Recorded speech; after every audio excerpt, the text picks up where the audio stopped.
नमस्कार। कारगिल के शौर्य से लेकर आत्मनिर्भर भारत की ताकत तक, जल संरक्षण से पर्यावरण संरक्षण तक, खेल, विज्ञान, अंतरिक्ष, महिला सशक्तिकरण, हस्तशिल्प और सांस्कृतिक विरासत से लेकर हर घर तिरंगा अभियान तक प्रधानमंत्री नरेंद्र मोदी ने मन की बात के 136वें संस्करण में देशवासियों के सामने प्रेरणा, भागीदारी और आत्मनिर्भर भारत का व्यापक संदेश रखा। आज हम इन सभी पर विस्तार से करेंगे चर्चा। मैं हूं रमा त्यागी, मेरे साथ जुड़ेंगे खास मेहमान भी।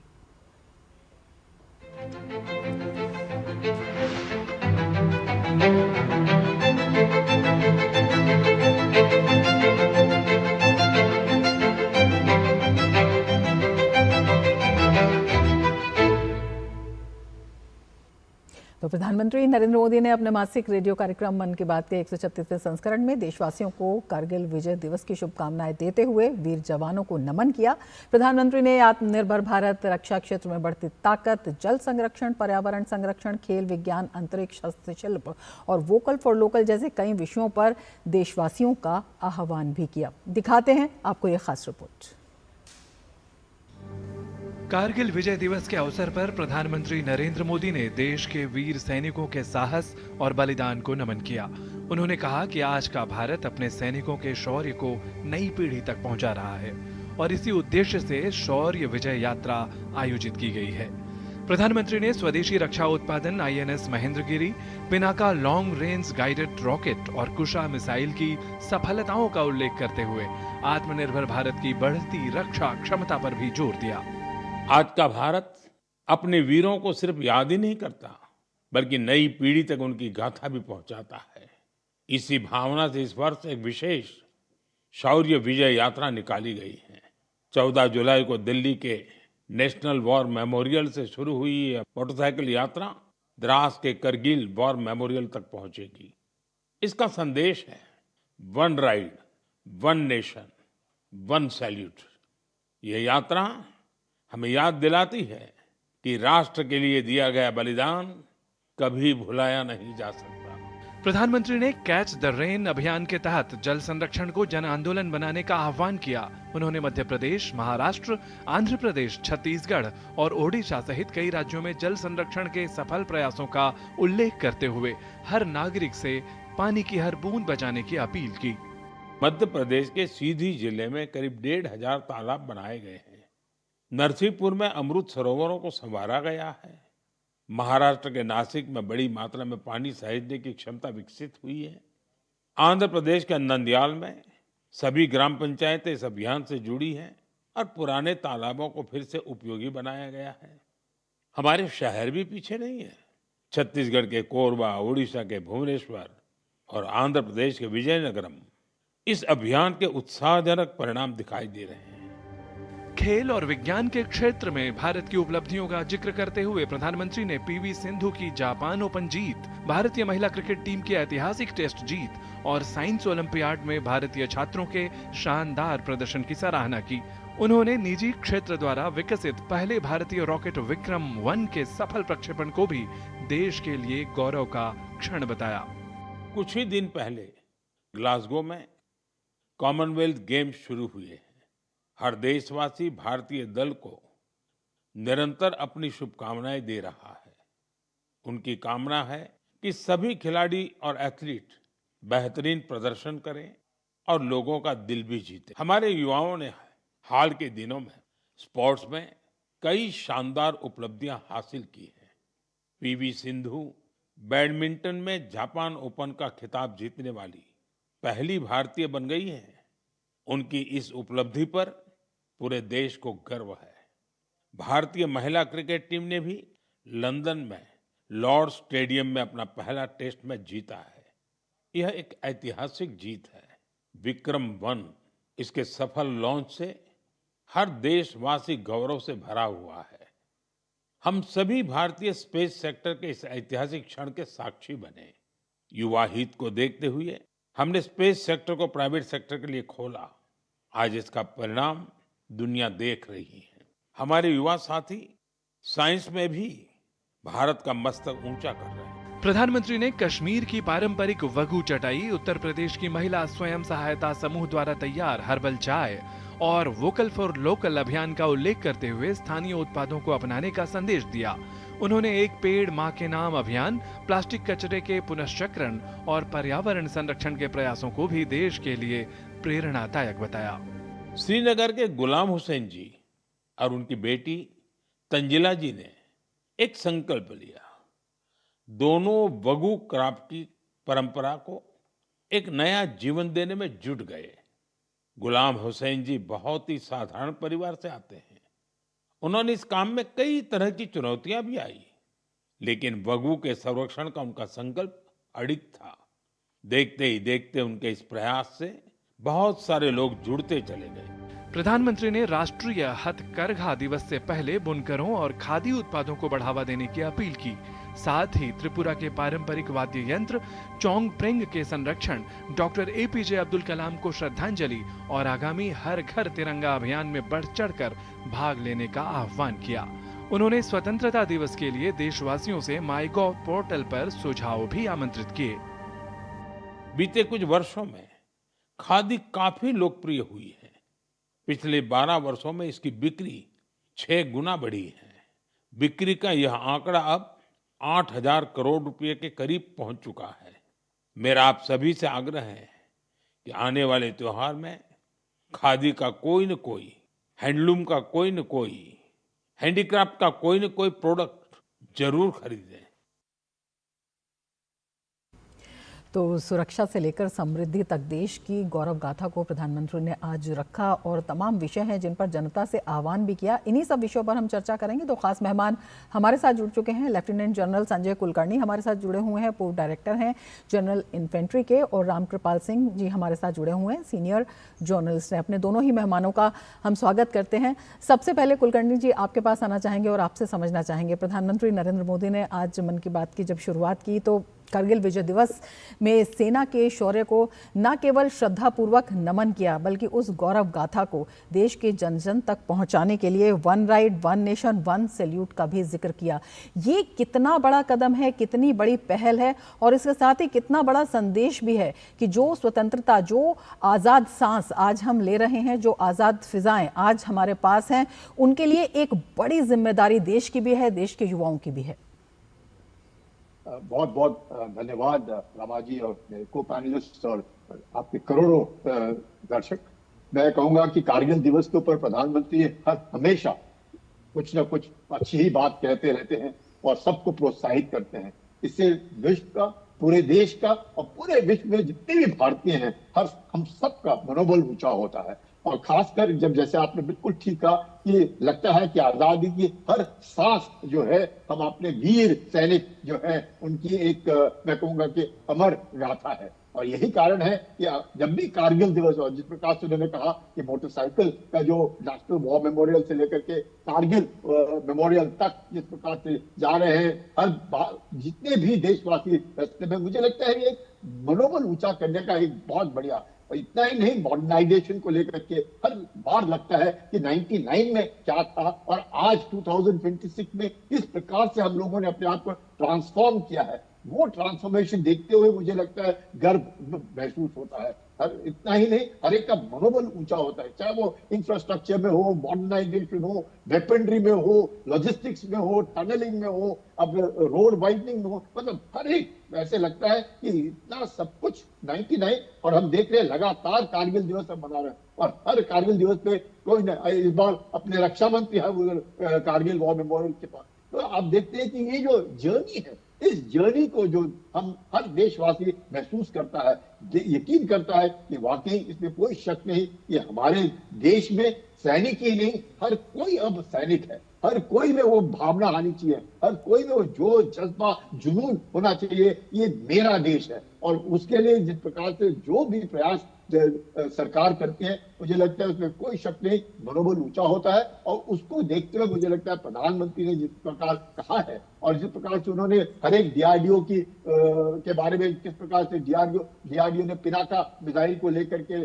क्या, किस प्रकार से जब वो इंडोनेशिया गए, किस प्रकार से ब्रह्मोस मिसाइल और अस्त्रा मिसाइल के ऊपर बातचीत हुई, उन्होंने कितना इंटरेस्ट दिखाया, किस प्रकार से वो खरीदना चाहते हैं, किस प्रकार से हम लोगों ने एक्सपोर्ट को लेकर के निर्यात, अब आयात निर्यात के ऊपर जो जोड़ दिया। जो किस प्रकार से हम लोगों ने मॉडर्नाइजेशन को धीरे धीरे करते हुए किस प्रकार से हमने मिसाइल टेस्टिंग की, किस प्रकार से पिनाका मिसाइल का रेंज बढ़ाने की, तो ये जो जितना INS जितने 3 शब्द अलग अलग, चाहे एंटी सबमरीन हो, चाहे वो हाइड्रोग्राफी के लिए हो, तो ये जो चीजें बार बार, मतलब मुझे लगता है हर मन की बात में कुछ ना कुछ सीखने को मिलता है, कुछ ना कुछ पता चलता है। और मेरा ये मानना है कि हर कोई बच्चा हिंदुस्तान के अंदर उसने मन की बात सुननी चाहिए, पता करने के लिए कि देश में क्या हो रहा है, हम लोग क्या कर रहे हैं, किस प्रकार से प्रगति कर रहे हैं, कहाँ तक पहुंचे हैं। ये जो बातें हैं मुझे लगता है वाकई कम से कम मैं एक बुजुर्ग होने के नाते भी मैं प्रोत्साहित होता हूँ। मेरा मनोबल ऊंचा होता है कि देश क्या था, देश किस प्रकार से प्रगति कर रहा है, कहाँ पहुंचा है, विश्व में हमारा कैसे नाम हो रहा है। तो मुझे लगता है बहुत जरूरी है। और ये मन की बात में प्रधानमंत्री हर हमेशा जिस प्रकार से बताते रहते हैं और बड़े ध्यान से और बहुत बड़ी आसानी एक तरीके से प्यार से समझाते हैं कि कहाँ से हमने क्या किया है, क्या कर रहे हैं, आने वाले दिनों में हमने क्या करना है। तो मुझे लगता है इट्स अ फैंटास्टिक थिंग। और कम से कम प्रसन्न होता है दिल देख करके कि वाकई भारत जो है वो भारत नहीं जो हम सोचते हैं, अब ये भारत है, पहुंच गया है, it has reached now, it's on the top table. बड़ा अच्छा लगता है बिल्कुल। और प्रगति, ये वो भारत है जिसके इरादे फौलाद से मजबूत हैं। रामकृपाल सिंह जी, आपसे समझना चाहेंगे, प्रधानमंत्री ने समृद्धि का भी जिक्र किया सुरक्षा के साथ साथ, और उसमें केवल किसी सीमित इलाके का नहीं बल्कि गांव-गांव में, हर इलाके में, और हर इलाके की जो विशिष्टता है वो सामने आए, विरासत भी और विकास भी। इसके साथ ही वोकल फॉर लोकल का जो मंत्र दिया प्रधानमंत्री ने, और कई राज्यों की जो विशिष्टताएं हैं उनका जिक्र भी किया, जैसे कि कश्मीर की जो चटाई कला है, इसके साथ ही बुलंदशहर की जो हर्बल टी की उन्होंने बात की, यूपी में बिजनौर की, और इसके साथ ही उन्होंने कई अन्य राज्य हैं जिनमें बताया कि किस तरह से वोकल फॉर लोकल ने एक नई मिसाल कायम की है। कितना बड़ा ये आह्वान है, कितना बड़ा ये समृद्धि का, हर इलाके की समृद्धि का एक बड़ा संकल्प है। जी, प्रधानमंत्री जी की विशेषता यही है कि वो किसी को भी ऐसा नहीं होता है कि जिसका दिल न छू रहे हो, चाहे वो युवा हो, बच्चे हो, बूढ़े हो, या कोई ऐसी जगह नहीं है भारत में कश्मीर से कन्याकुमारी, कामरूप से कच्छ तक, जिसको ये ना महसूस हो कि हाँ देखिए उनकी नजर हमारे फलाना पर भी है, हमारी चीजों पर भी है।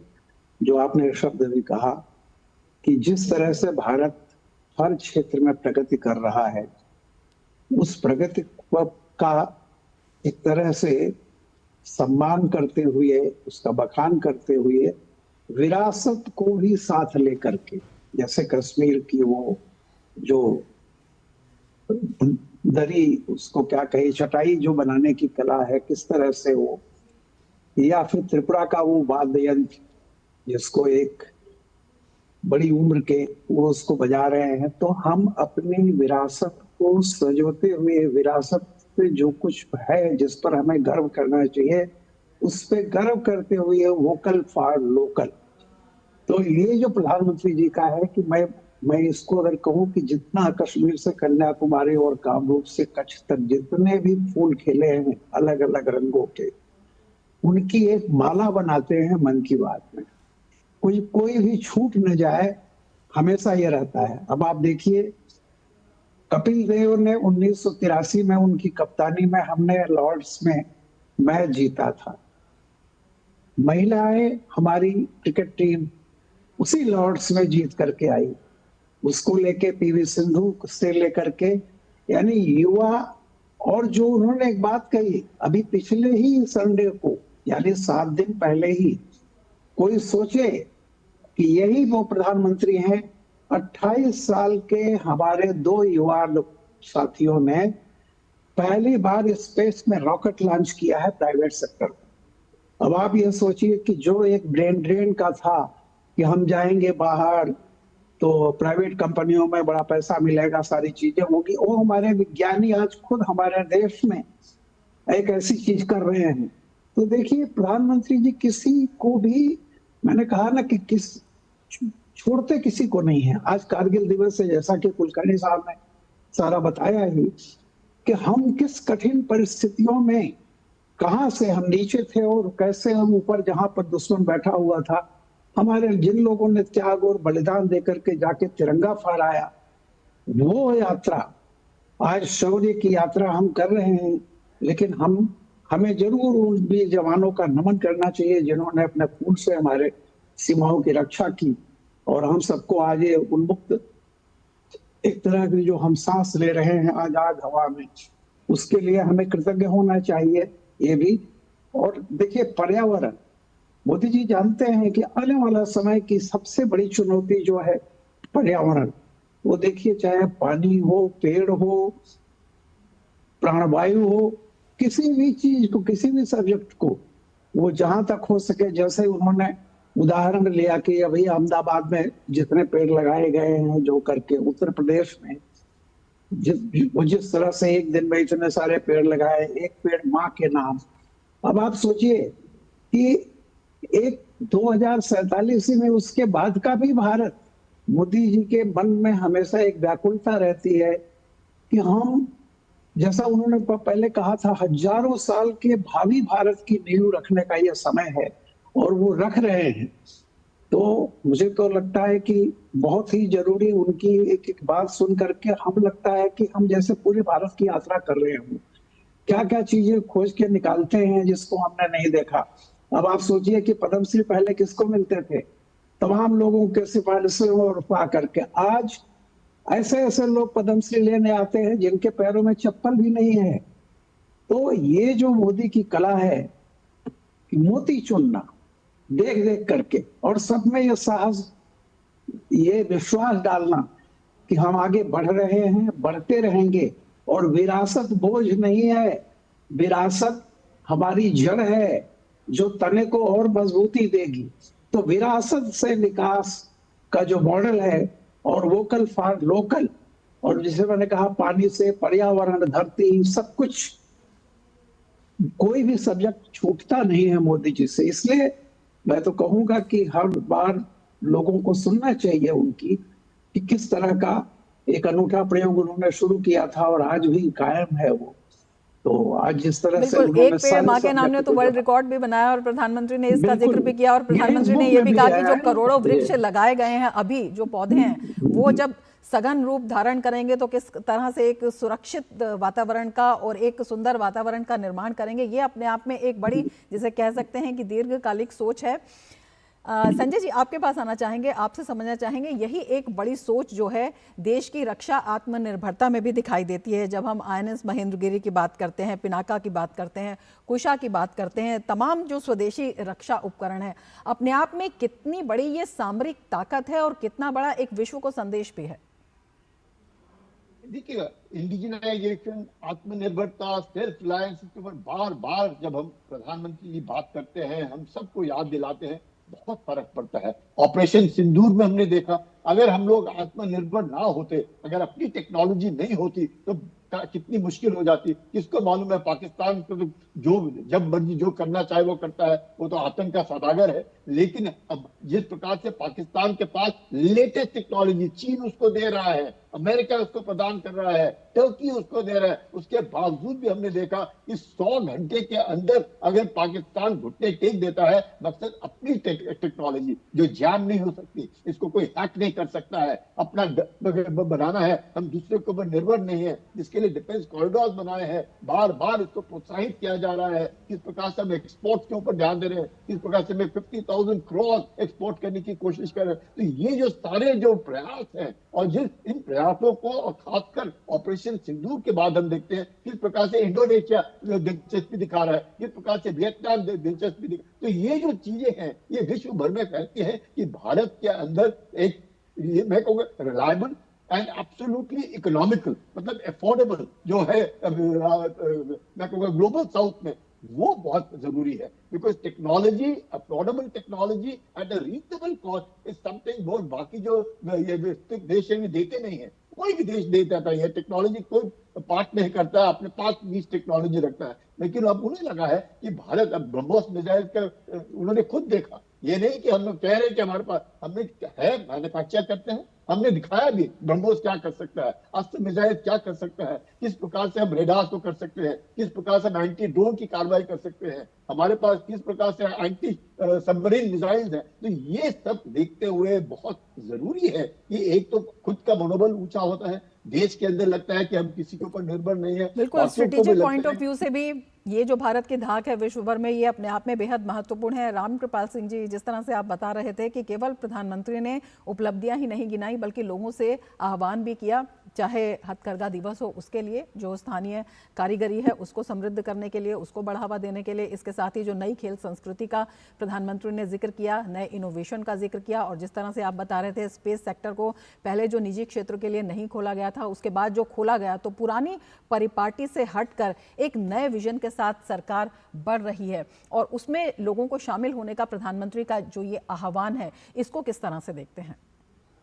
नहीं, बहुत ही, देखिए प्रधानमंत्री जी 2014 में जब से वो बने हैं, आप खुद सोच लीजिए, आंकड़े देख लीजिए, जितनी तेजी से हम किसी एक पर्टिकुलर क्षेत्र में नहीं, जितनी तेजी से हमने विकास किया है, दुनिया क्यों आज हमसे जल रही है, भौचक है। वो मोदी जी उसी तरह के शायर की एक लाइन है कि दुनिया मेरी खुशी को बहुत घूरती रही, मैं जिंदगी का गीत सुनाता चला गया। तो मोदी जी जो है, ये 2047 तक अगर भारत एक विकसित राष्ट्र बनेगा तो अपने ही संसाधनों, अपनी काबिलियत, अपनी युवा शक्ति, अपने कंजम्पशन पावर, हम अपने ही, जो मोदी जी कहते हैं वोकल फॉर लोकल, अपने ही रिसोर्सेस और अपने ही जड़ों से हम वो विकास करेंगे। और इसके लिए मोदी जी हमेशा ये कहते रहते हैं, जिसको लीडरशिप का एक पुराना सिद्धांत है कि वो पीछे हो जाती है करके नहीं, सामने और हमेशा ललकारते हुए कि चढ़ जाओ, तुम इसको पा सकते हो, पा लोगे। तो मोदी जी हमेशा वो हैं कि जहां पहुंचे हैं वहां से आगे का सपना हमेशा दिखाते रहते हैं कि नहीं। वो जयशंकर प्रसाद की लाइन है ना कि इस पथ का उद्देश्य नहीं है शांत भवन में टिक रहना, किंतु पहुंचना उस सीमा तक जिसके आगे राह नहीं। तो मोदी जी जो है एक ऐसे, जिसको कहते हैं कि बिल्कुल दिशा निर्देशक हैं कि जो हम में साहस भरते हैं। और जितनी अगर आपने देखी हो, चाहे वो सड़क हो, चाहे जैसा अभी कुलकर्णी साहब कह रहे थे, आप वो सोचिए कि एक जमाने में हमारे पास क्या था, जूता तक हम बाहर से मंगाते थे सैनिकों के लिए, क्या क्या नहीं था। और आज बाकी लोग ब्रह्मोस हमसे खरीदने के लिए आ रहे हैं, लड़ाई। बिल्कुल, प्रधानमंत्री ने इंडोनेशिया में हुए रक्षा समझौतों का जिक्र भी किया और विश्व में भारत एक मिसाल कायम कर रहा है और उसी की रूपरेखा प्रधानमंत्री ने रखी। और साथ ही केवल अपनी बात नहीं रखी बल्कि लोगों के विभिन्न विषयों पर सुझाव भी आमंत्रित करे, और यही एक बड़े प्रधानमंत्री की कनेक्ट की खासियत है। बहुत शुक्रिया रामकृपाल सिंह जी, बहुत शुक्रिया संजय कुलकर्णी जी हमसे जुड़ने के लिए इस विशेष कार्यक्रम में और अपने विचार साझा करने के लिए। इसके साथ ही चर्चा में फिलहाल इतना ही, दीजिए इजाजत, नमस्कार।